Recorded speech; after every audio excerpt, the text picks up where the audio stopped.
Okay, well, thank you all for joining us this afternoon. Welcome to TechOWL 101, AT for Our Whole Lives. The goal today is to discuss assistive technology and to provide you with an overview of the services that we offer.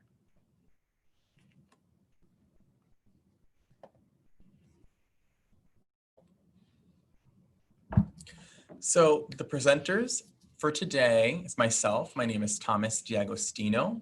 I am the Outreach and Training Coordinator here at TechOWL, which is part of the Institute on Disabilities, and I am the Outreach and Training Coordinator for all TechOWL programs. And my name is Stacy Phillips. I am the Harry Communications Coordinator, as well as the Outreach Coordinator for I Can Connect.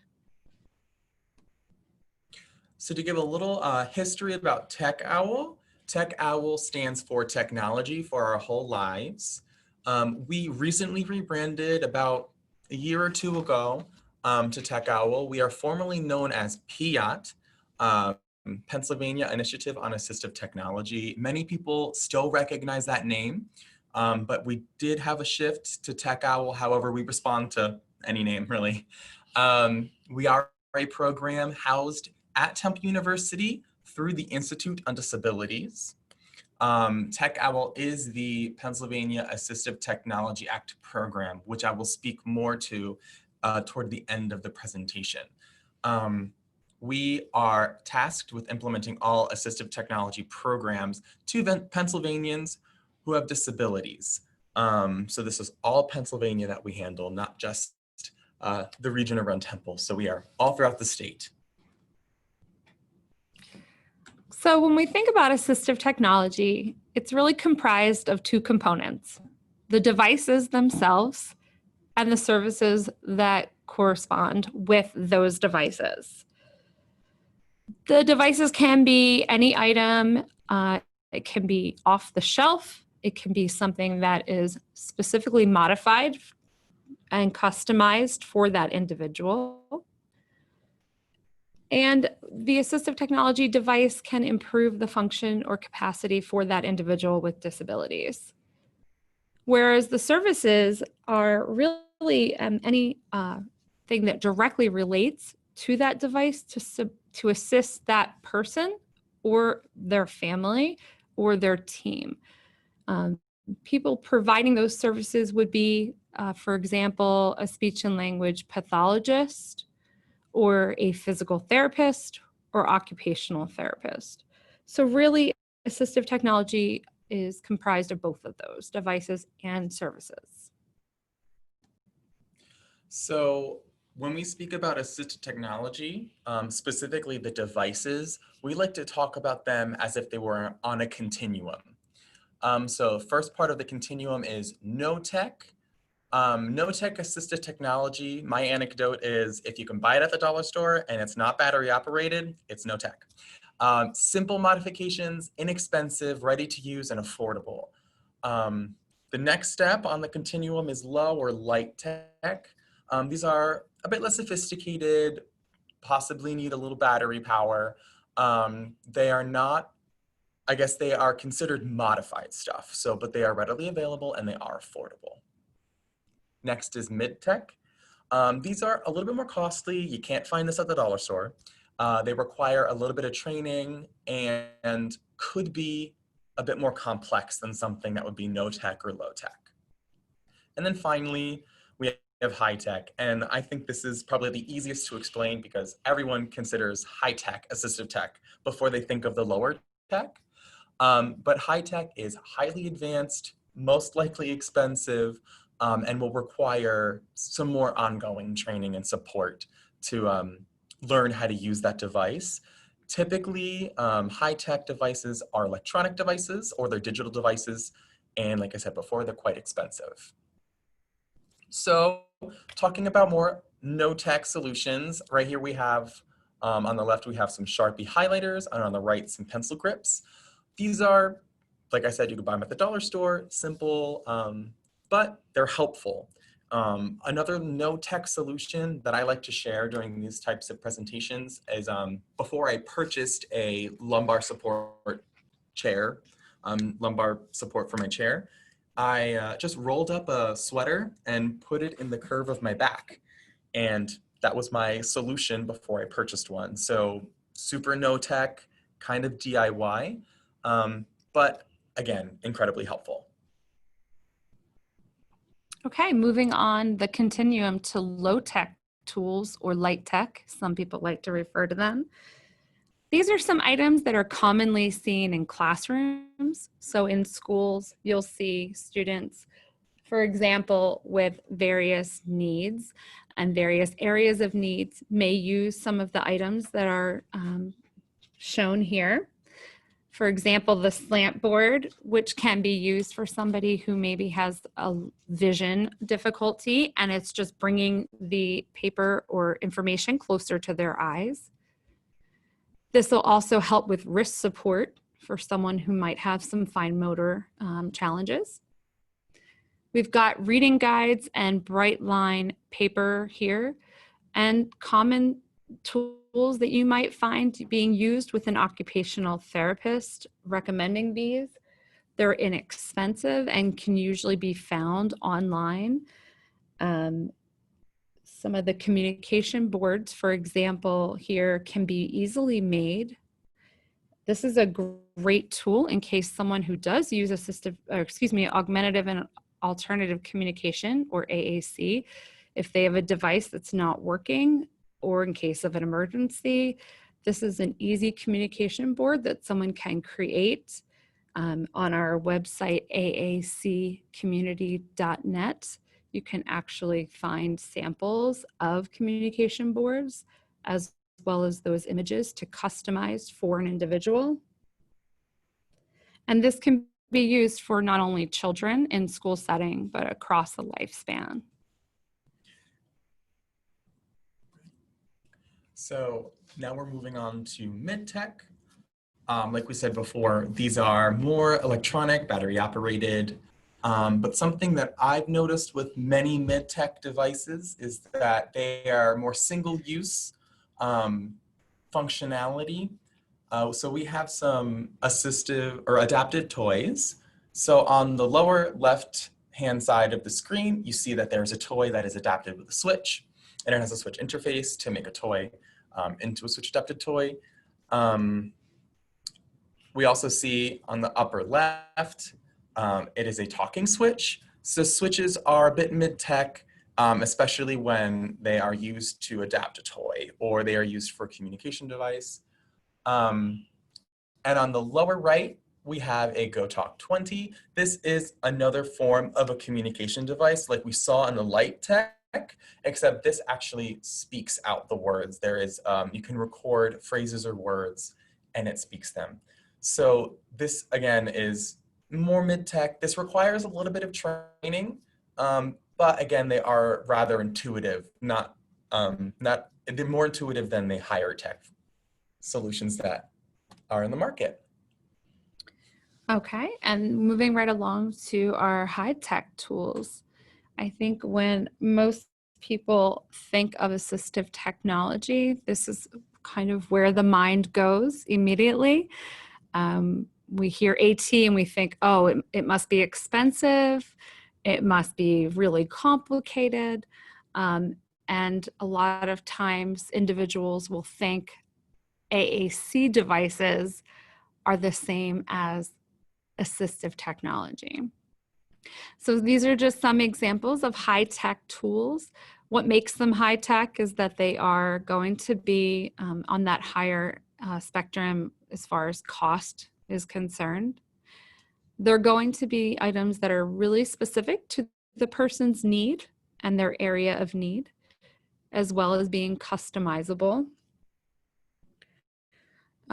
They're going to require a lot more time and training for not only the end user, but their support team or staff or family members. So allowing them to have that time to really get used to these types of devices is going to be necessary. So some of the devices that we have on the screen, on the right-hand side, we have two different types of eye tracking programs. On the upper right, we have the eye tracking mouse. And below that, we have the Accent with eye tracking. So the Accent is an augmentative and alternative communication device, but people can control that tablet with their eyes. And again, the eye tracking mouse is a device that you can add onto a computer to control that. These are not necessarily incredibly intuitive, like Stacy said, but they allow many people to access technology that they would not have been able to access without something like an eye tracking or a head tracking software. So again, these are all of these high-tech solutions are definitely what we think when we think of assistive technology. And I think that's for a reason, because they have really changed the game in the disability world. So we will be talking a lot more about these in the slides. To take a step back and talk about the word assistive technology, the noun phrase assistive technology. When we think of technology, right, we all use technology, and technology helps us do things significantly more efficiently. I can text a friend and within seconds get a response, right? But the word assistive in front of the word technology is referring to the characteristics of the person using it, right? So when we think of technology to assist a person with a disability, right, that expression is way too long. So that's kind of why assistive technology has taken place of that entire long sentence to talk about the user specifically using that piece of technology to aid them. Also, it's important to recognize the power of the word assistive technology, because this is a term that insurance companies recognize, that laws recognize. So this is a term that will help people get something that could be considered a generic piece of technology, like an iPad, funded by insurance, because it has an assistive use. Definitely just bringing back the conversation to the word. So when considering what types of devices to trial or use or purchase, we really need to consider the person, the individual. We're trying to determine what is it that they want to do and what is it that they need to be able to do. That assistive technology device is really going to level that playing field for somebody with a disability. Additionally, we need to think about outside the person. So what types of activities are they involved in, and how can we support them? We want to make sure that they are living an independent life, and that the technology is going to stay with them and travel with them across all environments. So we need to consider, do they attend a day program? Are they going out into the community? Are they working? And what types of assistive technology will support them to really move throughout their day and have them communicate and be able to function in all settings. And to provide a personal example about this, so I have dyslexia, but I'm also the person that runs our social media for TechOWL. And I have misspelled several words while posting on Facebook and Twitter. And so I'm a person that struggles spelling, but I need to post on social media. And so that's my activity. So I problem solved with my colleagues, and we downloaded Grammarly onto my computer. So now, rather than relying on my difficulties to kind of go and proofread over and over again when I'm typing, I have a computer software now that I have on my computer. And so every time I post, I know that I'm confident that everything is spelled correctly. So this is just a personal example of how I've used assistive technology to help me in the workplace, but also tackle the needs that I have. And I would be the backup for that assistive technology. Yes, Stacy, yes, has helped me many times. The queen of grammar. Okay, we're gonna switch gears a little bit and talk about specific areas of need where assistive technology can support someone, and give some examples of those in those areas. So the first one is moving and controlling. So some people that we support have complex bodies and complex needs, and we really want to make sure that regardless of someone's need, that they're able to be as independent as possible. And so some of the devices and things that have come out recently, especially with regards to smart home technology and environmental controls, has really changed the game for individuals who live on their own, who want to be independent. Also, speech to text technology, dragon naturally speaking, excuse me. So if you're having a challenge where you cannot physically type, or you have challenges with spelling, being able to speak directly into either your computer or your phone and have that translate into text has just made it much more easy for individuals who have specific needs. So speaking on kind of technology, moving and controlling, something that we like to talk about in assistive technology is all of the accessibility features that are built in to our devices that we have at hand. Many of us have iPhones, Android phones, Google phones, as well as laptops and tablets. All of these devices have accessibility features built in.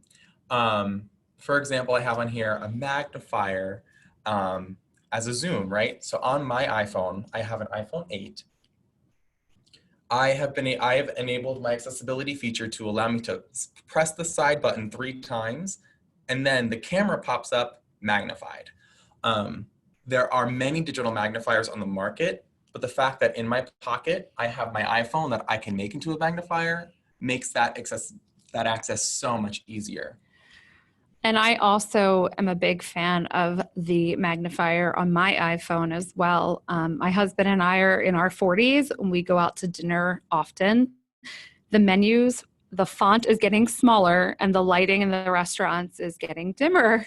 And when you have that combination, even though for us it's not technically assistive technology, the way that we're using it, our flashlight on our phones or the magnifier, is just so that we can actually read a menu.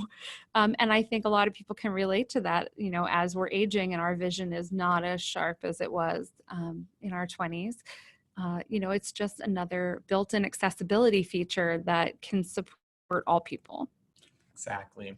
And an additional accessibility feature I've focused on in this slide is the text-to-speech. So as someone that struggles reading, I also struggle reading my text messages. So what I will do, especially when my eyes get tired toward the end of the day, I'll just highlight that text and press speak. And then my phone literally reads to me the texts.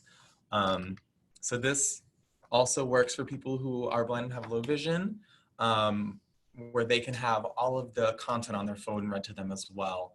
So really, our phones can be made to our personal needs, and it's our personal assistive device. As I said before, there are accessibility features built into laptops and computers. But if those kind of aren't tackling the needs that you have, there are many softwares that you can download via Google Chrome extensions or even in the App Store. Like my personal story prior, Grammarly is a Google Chrome extension. So I downloaded Grammarly through Google Chrome, and it was free. And that's what I use to help me spell correctly when I'm publishing on Facebook or Twitter. And there are many different other programs that I use, like Snap and Read, which helps me read PDFs, many others as well. And considering how expensive assistive technology can be, many of these Chrome extensions are very affordable, if not free. And then finally, different ways of accessing a computer. So I have some images here on the screen. On the top left, we have an ergonomic keyboard. Below that, there's a hand with a bunch of rings on it. That's actually a keyboard as well. It's a keyboard and a mouse combined called the Tap keyboard. it is useful for someone. I wouldn't recommend writing a 10-page paper with this keyboard. It would be very complicated and probably very long. But it's great if you're just typing in a few search terms and scrolling through, social media pages and stuff like that. And as you see on the bottom right, sorry, it is the head tracking mouse again. So these are just different ways to access your computer beyond just programming and downloading different softwares. High-tech solutions, high-tech assistive technology has really, really changed how many people of all different needs have been able to access technology and their computers. And it's just getting more profound. So, and lastly, like I said, our phones, our computers, our tablets are personal assistive technology. There are personal assistive devices. Apps have really made that possible. There are far too many apps for me to speak on at this moment, given this is just a 1-hour webinar. So I have a link on the bottom right-hand side of the screen to a blog post that I wrote on our website. It's called Apps for Our Whole Lives. On that page, you will find apps in categories based on need and function. And you can go there and search through. Most of the apps on that blog post are either free or really incredibly affordable. The only ones that are a little bit more expensive are the augmentative and alternative communication apps, because generally those are expensive.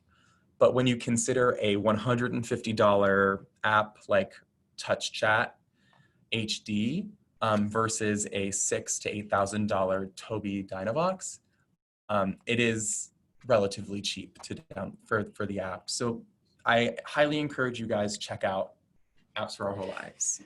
And one of the benefits about the Apps for Our Whole Lives, these are not any apps that we are promoting. Obviously, we have no financial obligation to any of them. It's just some of the ones that we have found that work best for individuals. Similar to our website, they are organized by area of need. So that's really beneficial. The way, if you go to the Apps for Our Whole Lives, it is going to be divided up by area of specific needs. So it's a little easier to search for what you're looking for. And that's exactly how the features are on our website. And we'll talk more about that when we get to those programs. Okay, so we're going to switch gears now to daily living. So this is also referred to as ADLs, or activities of daily living. Things that we need to do every day, all of us. We get up in the morning and we need to get dressed. We need to go out in the community. We maybe want to go to a restaurant or go out and see a movie, or we have jobs to get to. And so most of the devices, the tools that you're looking at here are low-tech, no-tech devices. They don't require much as far as training or learning how to use them. They don't have any batteries. These are just some examples of support that someone can use. For example, the pill organizer. Most of us have seen one of these. A lot of us have one of these. There are many different iterations of pill organizers depending on how much medication you're taking. Anyone that has any kind of challenges with staying on track or learning would be benefited by having a pill organizer. And it's just one example. On the bottom right, there's a sock pull. If someone has fine motor challenges, difficulty bending over, leaning over, they could purchase something like this to help assist them putting on socks. So all of these items can be borrowed, they can be accessed through TechOWL, they can be purchased online. Amazon is an incredible resource and a hub to find a lot of these items that are no-tech devices.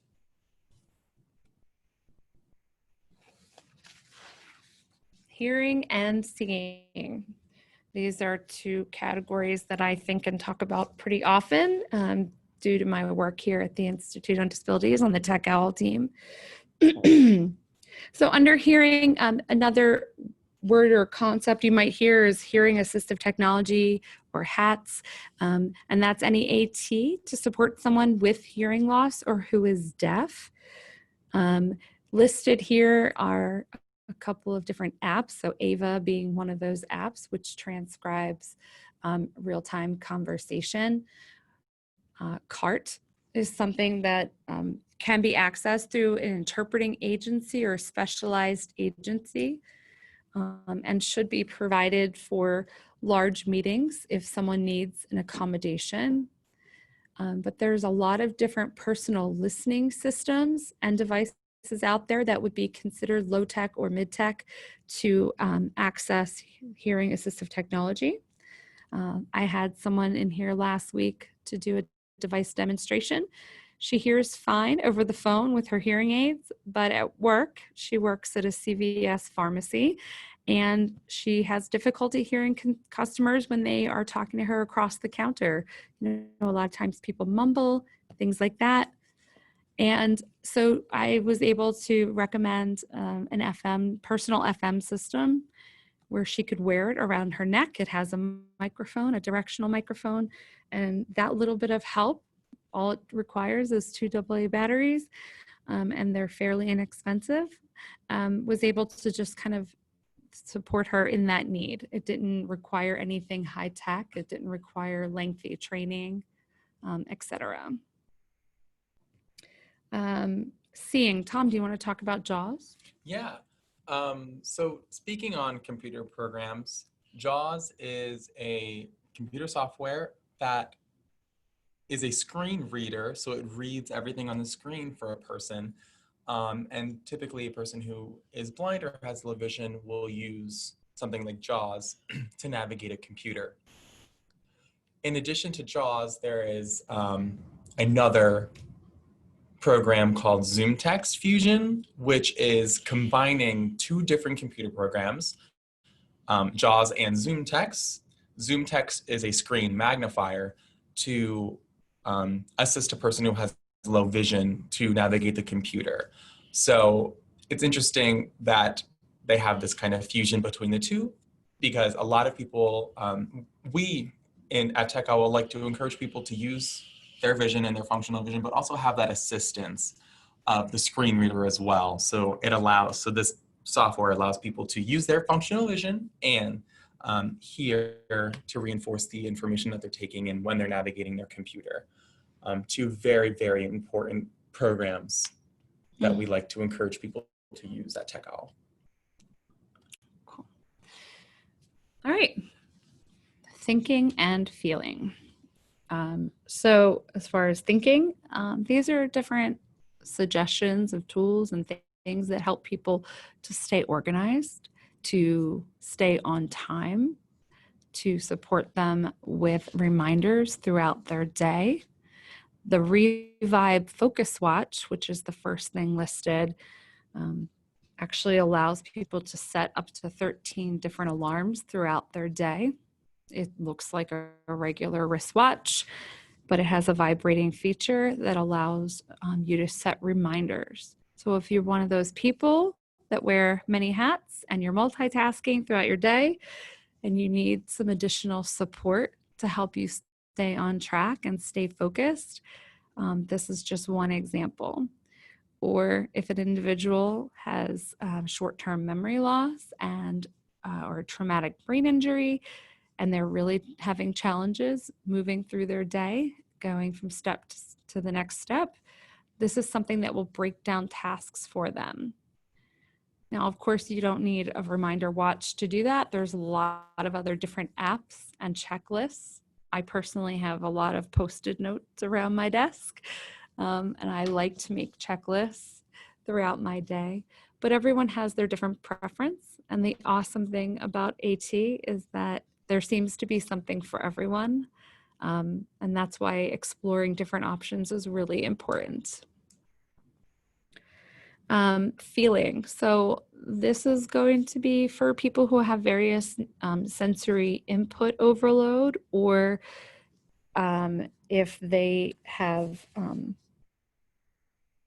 any challenges with noisy environments or having difficulty relaxing and getting themselves centered. There's different items out there, as a lot of us have seen fidget spinners have become very popular in schools and in the community. That's just one small example. So recently, we took a spare bedroom in my house and renovated it and created a sensory room for my son. My son is 8 years old and has a diagnosis of emotional disturbance, anxiety, and depression, which is a lot for an 8-year-old to cope and handle. So we created a sensory room in our home just by buying things at Five Below and online, like different textured pillows, blankets, having a LED color changing light bulb in there so that he can control the different color scheme. There are different textured items all throughout the room, and also weighted blanket and weighted vest. So these are all things that really can support someone with that thinking and feeling. Beautiful. All right, moving right along to communicating. I think we've talked about a bit of this throughout the webinar so far. If someone communicates in different ways, there are lots of different standalone devices, augmentative and alternative communication devices, or AAC, as well as smart wireless devices that we already may have in our possession, but we can use accessibility features to support communication or download specific apps for communication. So having a smartphone allows somebody, for instance, who uses sign language, who might be in an environment where other person does not sign, and they're able to use texting to communicate with that person, or having like an app like Ava, where it is transcribing the conversation. So if a doctor, for instance, does not have a sign language interpreter present and they can just talk, it will transcribe that information so that that person can read it. Or communication devices for someone who has difficulty speaking. So there's a lot of different options out there, and these are things that would need to be assessed, and the need would be assessed by an AAC specialist or a speech and language pathologist. Beautiful. All right, so we are going to transition now into TechOWL, the services that we offer and the impact that we have in Pennsylvania. So, like I said before, TechOWL means technology for our whole lives. And TechOWL has 5 core functions. Those are access acquisition, training and technical assistance, public awareness, and collaboration. So we're going to get more in detail to those specifics. So, access and acquisition to assistive technology. A lot of people are familiar with assistive technology, but don't know how to acquire it or obtain it, and don't know how to pay for it. So we assist people with that information and assistance. First, how do I know what I need? Well, one of those ways is to have a device demonstration, and we will talk more about that. And talking about device loans through our lending library. And that's access. That's how they would access that in those devices. How do you pay for what you need? Pennsylvania has a great program, the Pennsylvania Assistive Technology Fund, which offers low interest and no interest loans to people who qualify in order to obtain those devices. There's also waiver funding in Pennsylvania. We have many waivers. There's the autism waiver, the personal waiver, there's the consolidated waiver. And those waivers do have pieces in them for assistive technology specifically. And of course, people can take the traditional route of going through their insurance company. But we provide information and assistance to let people know what their options are. And I think it is important to mention that TechOWL does not have any benefit to sell you a product. So by getting a demonstration from us, we don't have any economic or any financial benefit to sell you something. We are literally just here to provide demonstrations and information. We are not connected to any company. So our main mission and our main goal is to just provide you the best suggestion possible to fit your need. Additionally, although we do not help you through waiver funding, many of us have experience with going through waiver and insurance funding, so we will try to guide you in the best direction possible. I think that's really important. Absolutely, I agree. So the other aspects of TechOWL is public awareness. Kind of like what we're doing right now. Yes, providing webinars, presentations. We have a lot of literature as well. At the end of this webinar, if you're interested in having more of any of our literature, please send me an email with an address. I would be more than happy to send you some literature about our programs for you guys to spread our message. We do training and technical assistance. So training could be a specific presentation about maybe assistive technology for blindness and low vision, maybe assistive technology for occupational therapists. So we do a lot of training throughout the state of Pennsylvania. And technical assistance is just to help professionals and agencies increase their knowledge about skills to better provide AT services. And our collaborations that we do throughout the state is that we have AT resource centers, or ATRCs. So TechOWL, we are the mothership. We are located at Temple University in Philadelphia, but we have 8 other regional centers throughout the state of Pennsylvania to provide that local and that regional one-on-one assistance to Pennsylvanians. So we really try and have our reach to the entire state as personally as possible. So if you are interested in finding a local ATRC in your region, you can always visit our site. We have a map that shows you exactly where everyone is located. Absolutely, and that's another feature of techowlpa.org. Okay, so specific programs and projects that we have to offer. The first one is our AT lending library. We've kind of alluded to this a couple of times, but we have a lending library where people can borrow devices from us before trying to purchase them, or during that process of waiting to find funding to purchase different items.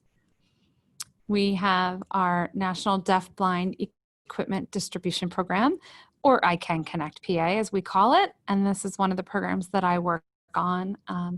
This program is specifically for individuals who have a combination of hearing and vision loss.